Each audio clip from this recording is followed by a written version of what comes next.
Bonjour à tous, tout d'abord, si vous ne savez pas ce qu'est de l'eau osmosée ou que vous avez une vague idée sur le sujet, je vous invite à regarder ma vidéo dédiée sur l'eau osmosée afin de bien comprendre de quoi je vais vous parler aujourd'hui. Pourquoi reminéraliser son eau osmosée ?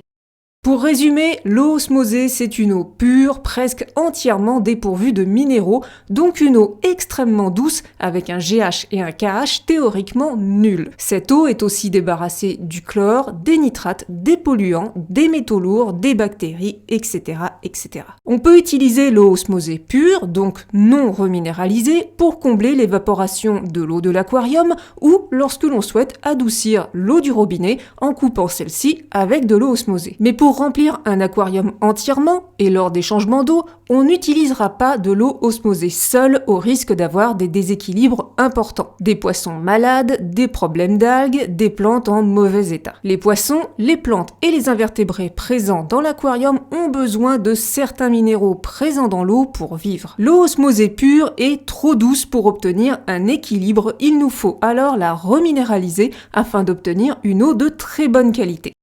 Quels sels reminéralisants utiliser ? Il existe de nombreux sels reminéralisants qui s'adapteront aux habitants de votre aquarium. Suivant les poissons et crevettes que vous avez dans votre bac, certains sels seront plus adaptés que d'autres. Pour vous aider à faire votre choix, je vous donne quelques exemples. Pour un aquarium avec des crevettes naines type Caridina, comme des Crystal Red ou des Taiwan Bee, choisissez impérativement un sel n'ajoutant que du GH, comme le Dennerle Bee Salt G+. Pour un aquarium avec des crevettes naines type Neocaridina, comme les Red Cherry, des Japonica ou des écrevisses naines, choisissez un sel ajoutant du GH et du KH, comme le Dennerle Shrimp Salt G+, KH+.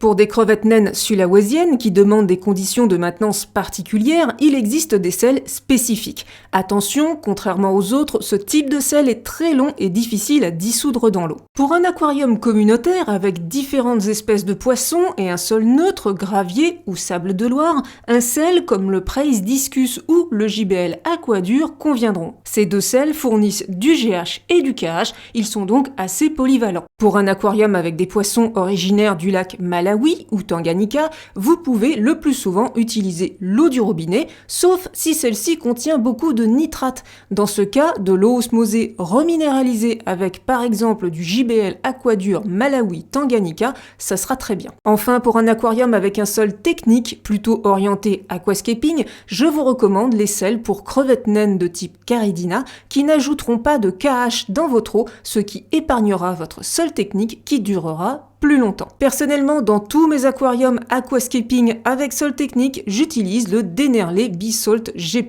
et j'en suis très contente. En poudre ou formule liquide ?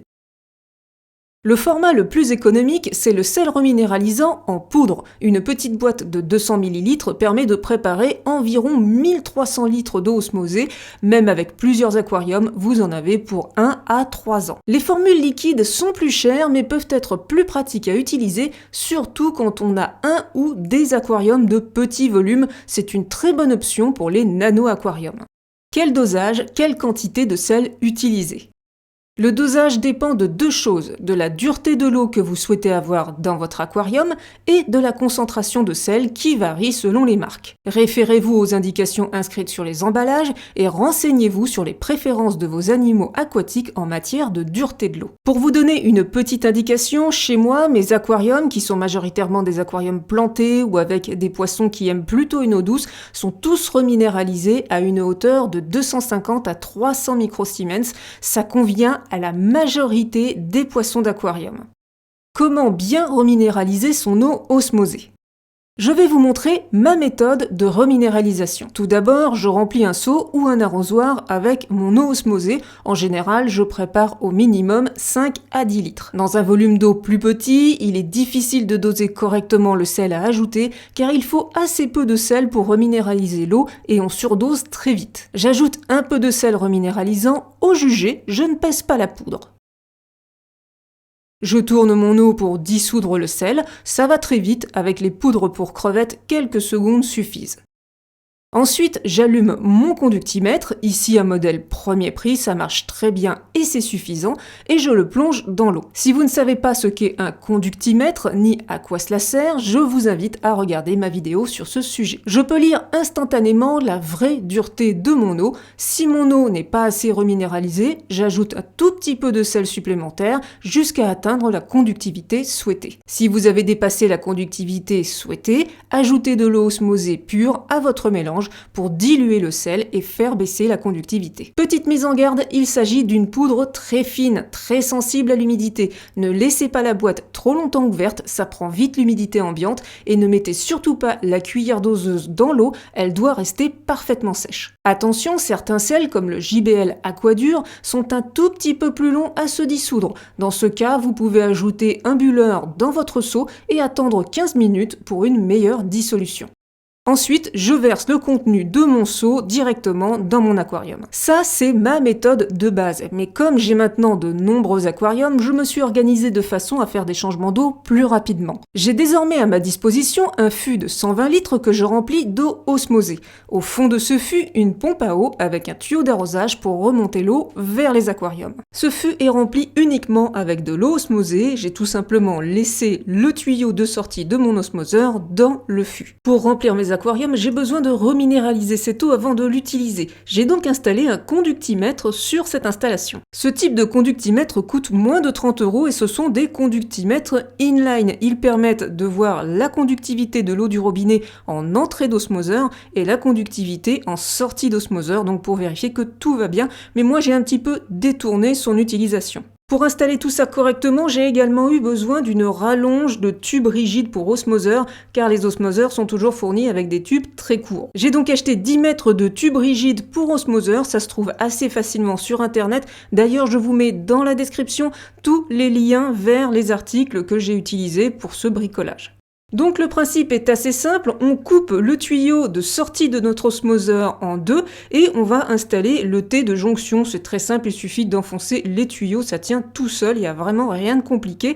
Et au milieu, eh bien, on ajoute la petite électrode. Donc là, j'ai choisi de mettre l'électrode IN, donc ça va me donner la conductivité de mon eau en sortie d'osmoseur. La deuxième électrode est placée sur un petit flotteur artisanal. Alors c'est tout simplement une petite mousse que j'ai découpée en rond. J'ai fait un petit trou au milieu et l'électrode, vous voyez, elle flotte. Donc quand le niveau baisse, eh bien l'électrode suit le niveau. Si le niveau remonte, elle suit également le niveau. Donc elle est toujours en contact de l'eau, ce qui me donne en permanence, quand j'en ai besoin, la conductivité présente dans le fût, car je reminéralise l'eau dans le fût avant de l'utiliser dans mes aquariums. Le fonctionnement du petit appareil est vraiment extrêmement simple. On l'allume et on va sélectionner soit l'électrode in, soit l'électrode out. Donc dans mon cas, l'électrode in va me donner la conductivité en sortie d'osmoseur et l'électrode out va me donner la conductivité de l'eau présente dans le fût. Le conductimètre, on peut le mettre où on veut. Moi, j'ai choisi de le coller avec un double face sur le fût, comme ça, c'est bien visible. Donc ce petit accessoire me permet de vérifier que mon osmoseur fonctionne correctement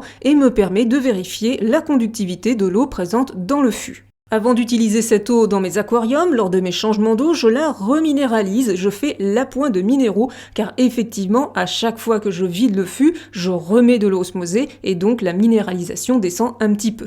Et pour bien dissoudre le sel reminéralisant, il me suffit d'allumer ma pompe à eau et de la laisser en circuit fermé pendant 1 ou 2 minutes. Je vous montre d'ailleurs ce que j'ai installé au bout de mon tuyau d'arrosage.